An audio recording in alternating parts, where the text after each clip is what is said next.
हिंदुस्तान 1000 साल तक गुलाम था और हजारों साल से निरंतर हारता रहा है। जीत का उसने कभी कोई सपना नहीं देखा, जीत का कभी मौका नहीं पाया। हम क्यों हारते रहे? कभी आपने सोचा? हम हारते इसलिए रहे कि जब भी दुश्मन हमारे ऊपर आया उसके पास युद्ध की विकसित टेक्नोलॉजी थी, हमारे पास विकसित टेक्नोलॉजी नहीं थी। सिकंदर हिंदुस्तान आया, वो घोड़े पर सवार होकर आया। पोरुस उससे लड़ने गया। पोरुस सिकंदर से कमजोर आदमी नहीं था। पोरुस के पास बहादुर सैनिक थे, लेकिन पोरुस के पास टेक्नोलॉजी जो थी वो अविकसित थी। वो हाथियों पर लड़ने गया। हाथी कोई युद्ध का अस्त्र नहीं है। हाथी बारात निकालनी हो तो बहुत अच्छे हैं, शोभा यात्रा निकालनी हो तो बहुत अच्छे हैं, लेकिन युद्ध के मैदान पर हाथी पिछड़ा हुआ साधन है घोड़े के मुकाबले।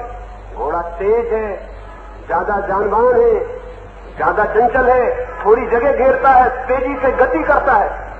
सिकंदर के घोड़ों के मुकाबले पोरुस के हाथी हारे। सिकंदर से पोरुस नहीं हारा है। और हाथी जब घबरा गए युद्ध में तो उन्होंने अपनी सेनाओं को कुचल डाला। बाबर हिंदुस्तान आया। बाबर के पास बारूद थी, हमारे पास बारूद का कोई उत्तर नहीं था। दूसरे मुल्क में हम लड़ने नहीं गए, दूसरे मुल्क के लोग लड़ने आए, हम अपने मुल्क में हारते रहे। इतनी बड़ी जनसंख्या लेकर हम बैठे हैं, परदेश से एक आदमी आएगा, कितनी फौजें लाएगा, कितनी फौजें ला सकता है, और हम उससे अपने मुल्क में हार जाएंगे। बारूद का हमारे पास कोई उत्तर न था, बारूद से हारने के सिवाय कोई रास्ता न था। हम बाबर से नहीं हारे, हम बारूद से हारे। बाबर को हराने की हमें हिम्मत न थी, लेकिन हमारे पास कोई टेक्निक न थी। अंग्रेज हिंदुस्तान में आए, हमारे पास बंदूकें थी, अंग्रेजों के पास विकसित तोपें थी। हम अंग्रेजों से नहीं हारे, बंदूकें तोपों से हारेंगे ही, इसके सिवाय कोई रास्ता नहीं है। और अब हम फिर वही बातें किए चले जा रहे हैं कि टेक्नोलॉजी नहीं, बड़े यंत्रों का क्या करना है, बड़े विकास का क्या करना है, चरखा तकली से चलाना है, उसी से चला रहे हैं हम 5000 वर्षों से। और रोज मांस खाते रहे, रोज जमीन चाटते रहे, लेकिन वही बातें हम जारी किए हुए। और अगर कोई कहे कि ये गलत है, हमें विकास के सारे साधनों का उपयोग करना है, हमें बहुत शीघ्र 20 वर्षों में सारी दुनिया के साथ खड़े हो जाना है, अन्यथा हम कहीं के नहीं रह जाएंगे, तो हम उसके विरोध में टूट पड़ेंगे कि हमारे महापुरुष की आलोचना हो गई। ये महापुरुष की आलोचना का सवाल नहीं, ये मुल्क की जिंदगी का सवाल है। मैं जो विकसित तकनीक के पक्ष में बोल रहा हूं वो इसलिए नहीं कि मुझे चरखे से कोई दुश्मनी, न तकली से मुझे दुश्मनी, न मैं इस ख्याल का हूं कि चरखे और तकली चलने बंद हो जाने चाहिए। जब तक कोई उपाय नहीं है वो चले, लेकिन मजबूरी हो उनको चलाना हमारा सिद्धांत नहीं। ये फर्क समझ लेना जरूरी है। मजबूरी हो उनका चलाना हमारा सिद्धांत नहीं, व्यवस्था हो हमारी। हम मजबूर हैं, इसलिए भी कुछ नहीं कर पा रहे हैं तो चला रहे हैं, लेकिन जैसे ही हमें मौका मिलेगा हम उनसे मुक्त हो जाएंगे। ये हमारी दृष्टि हो, वे हमारे प्रतीक ना बन जाएं, हमारी कमजोरी के प्रतीक हो, हम नहीं विकसित हो पाए हैं इसके प्रतीक हो, उनको हम छाती का श्रृंगार न बना लें और ये न घोषणा करते फिरें कि हम बहुत ऊंचा काम कर रहे हैं। नहीं, खादी से मेरा कोई विरोध है, लेकिन खादी को मैं कोई आर्थिक संयोजन का सिद्धांत नहीं मानता हूं। खादी कोई आर्थिक चीज नहीं हो सकती। खादी का एक एस्थेटिक मूल्य हो सकता है, एक सौंदर्यगत मूल्य हो सकता है। किसी आदमी को हाथ से बनाई हुई चीज पहनने में रस हो सकता है। दुनिया कितनी ही विकसित हो जाए तो भी घर के उद्योग जारी रहेंगे। दुनिया कितनी ही विकसित हो जाए, होटलों में कितना ही अच्छा खाना बनने लगे तो भी कोई गृहिणी अपने घर खाना बनाना पसंद करेगी। और ये भी हो सकता है कि घर बनाया हुआ खाना होटल से अच्छा न हो तो भी घर के खाने का आनंद अलग है, लेकिन उसका मूल्य एस्थेटिक है, उसका मूल्य आर्थिक नहीं है, उसका मूल्य वैज्ञानिक नहीं है। अगर मेरी माँ मुझे कुछ खाना बना के खिलाती है, हो सकता है होटल के रसोइयों उससे बहुत बेहतर बनाते हो, लेकिन होटल के रसोइयों के खाने से मुझे मेरी माँ का खाना अच्छा लगेगा। लेकिन मैं ये कभी नहीं कहूंगा कि ये डाइटिशियन के हिसाब से ज्यादा बेहतर खाना है। मैं इतना ही कहूंगा ये मेरी माँ है और मेरा एक प्रेम है और एक लगाव है, इसलिए मुझे अच्छा लग रहा है। इसका संबंध फीलिंग से हुआ, डाइट के साइंस से नहीं। लेकिन जब मैं ये घोषणा करने लगूं कि माँ के हाथ का बनाया हुआ खाना डाइट की दृष्टि से बोझ भोजन शास्त्र की दृष्टि से ऊंचा होता है तो फिर मैं गड़बड़ में पड़ गया, तो फिर मैं कठिनाई में पड़ गया।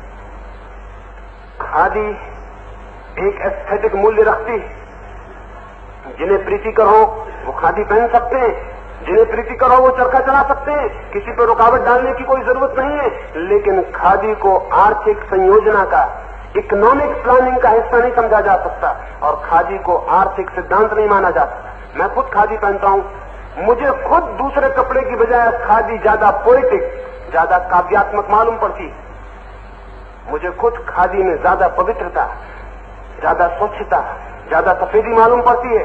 लेकिन ये मेरी पसंद हुई व्यक्तिगत, ये हॉबी हो सकती है, ये अपना सुख हो सकता है और हॉबी के लिए महंगे से महंगा खर्च करना पड़ता है। तो खादी काफी महंगा हॉबी है, काफी महंगी हॉबी है। जो धोती 10 रुपए में मिल सकती है मिल की, वो खादी की 50 रुपए में मिलेगी और वो 50 में भी सिर्फ इसलिए मिलती है कि कर चुकाने वालों से 15 रुपए लेकर खादी पहनने वालों को चुकाए जा रहे हैं। 65 रुपए की चीज 50 रुपए में पड़ती है, पहनने वाले को 15 रुपए सरकार दे रही। ये हैरानी की बात है। जिसको शौक हो वो 65, 70, 80 खर्च करे, लेकिन जो खादी नहीं पहनता है उससे 15 रुपए उसकी जेब में से निकालकर मुझे खादी पहनाई जाए, ये समझ के बाहर, इसका कोई अर्थ नहीं। ये खतरनाक बात है। लेकिन हम विचार करने को राजी होने को राजी नहीं है, हम सोचने को ही राजी नहीं है। इससे क्या पता चलता है? सोचने से इतना भयभीत होने का मतलब क्या होता है? इसका साफ मतलब यह होता है कि हम बहुत भली भांति जानते हैं कि इन चीजों पर सोचा तो सोचने में ये चीजें बह जाएंगी, ये बच नहीं सकती। जब आदमी डरता है कि जिन चीजों पर सोचने से चीजों के मिट जाने का डर है, अनकॉन्शियसली वो अनुभव करता है कि हमने सोचा कि ये गई, तो वो सोचने से भयभीत हो जाता है। फिर वो कहता है सोचो मत, जो है वो ठीक है, आंख बंद रखो। आंख बंद रखने का मतलब यह है कि आप जानते हैं आंख खोलते से जो दिखाई पड़ेगा वो वही नहीं होने वाला है जो आप समझते रहे। वो तथ्य दूसरा है जो आंख खोलने से दिखाई पड़ेगा। इसलिए कमजोर लोग आंखें बंद करना शुरू कर देते। लेकिन अगर पैर में फोड़ा है और उसे छिपा लें हाथ, तो आप स्वस्थ नहीं हो जाते। और अगर कोई कहे कि जरा आपका कपड़ा उठाइए, आप कहें कि क्यों कपड़ा उठाऊं, क्यों तुमने मेरी कपड़ा उठाने की बात की, तो उससे भी आप स्वस्थ नहीं हो जाते। बल्कि आपकी ये घबराहट बताती है कि कपड़े के पीछे कुछ आप छिपाए हैं जिसे आप जानते भी हैं और नहीं भी जानना चाहते, जिसे आप पहचानते भी हैं लेकिन पहचानना भी नहीं चाहते हैं, मुकरना चाहते हैं, पीठ फेर लाना चाहते हैं। जब भी कोई कौम विचार करने से डरने लगती है तो समझ लेना उस कौम ने कुछ बेवकूफियां पाल रखी हैं जिनकी वजह से वो विचार करने से डरती। सत्य कभी भी विचार करने से भयभीत नहीं होता है, असत्य हमेशा विचार करने से भयभीत होता है। हमारे महापुरुष असत्य हैं या सत्य? अगर उन पर विचार करने से भय मालूम होता है तो तुम समझ लेना कि तुम बहुत भीतर मन में जानते हो कि महापुरुष हमारे बनाए हुए हैं, ये असली महापुरुष नहीं है। लेकिन अगर तुम विचार करने की हिम्मत कर सकते हो तो ही पता चलता है कि तुमने स्वीकार किया है कि महापुरुष में कुछ बल है। तुम्हारे विचार करने से वो नष्ट हो जाने वाला नहीं, जो व्यर्थ होगा वो जल जाएगा। हम सोने को आग में डालने से डरते नहीं, क्योंकि जो कचरा होगा वो जल जाएगा और जो सोना है वो बच के बाहर निकल आएगा। लेकिन कचरा ही कचरा पास में हो तो उसको हम फिर आग में डालने से बहुत डरेंगे। मैं गांधी को आग में डालने से नहीं डरता हूं, क्योंकि मैं मानता हूं उनमें बहुत कुछ सोना है। कचरा जल जाएगा और सोना निखर के बाहर आ जाएगा। लेकिन उनके भक्त बहुत भयभीत होते हैं। उनके भक्त क्या डरते हैं कि गांधी जल जाएंगे विचार करने से उन पर? उनके एक भक्त ने भी चिट्ठी लिखी है कि मैं और कुछ भी करूं, कम से कम गांधी को सिर्फ गांधी न कहा करूं, महात्मा गांधी या गांधी जी कहा करूं। अब ये थोड़ा सोचने जैसा है, ये थोड़ा सोचने जैसा है। सुनिए, ये थोड़ा सोचने जैसा है कि हम गांधी को गांधी जी कहें इसमें ज्यादा आदर है या गांधी कहने में ज्यादा आदर है।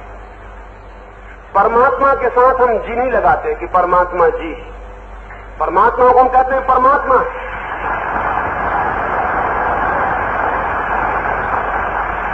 परमात्मा को हम कहते हैं तू। आप आएंगे तो मैं आपसे कहूंगा आप। परमात्मा से कभी किसी ने आप कहा है? परमात्मा से हम कहते हैं तू। हे परमात्मा तू। तू अनादर नहीं है, तू अनादर नहीं है और ना गांधी अनादर है। इतना प्रेम है मेरे मन में कि जी लगाने से मुझे नहीं लगता कि गांधी की इज्जत बढ़ती है। छोटे मोटे लोगों के साथ जी लगाने से इज्जत बढ़ती होगी, गांधी के साथ जी लगाने से इज्जत कम होती है। जी हम उनके साथ लगाते हैं जिनके साथ लगाने जैसा भीतर कुछ भी नहीं है, बाहर से जी लगा के इज्जत जोड़ देते हैं। महावीर को मैं महावीर कहता हूं, उनको महावीर जी कहने से ऐसा लगेगा कोई किराने की दुकान के मालिक है।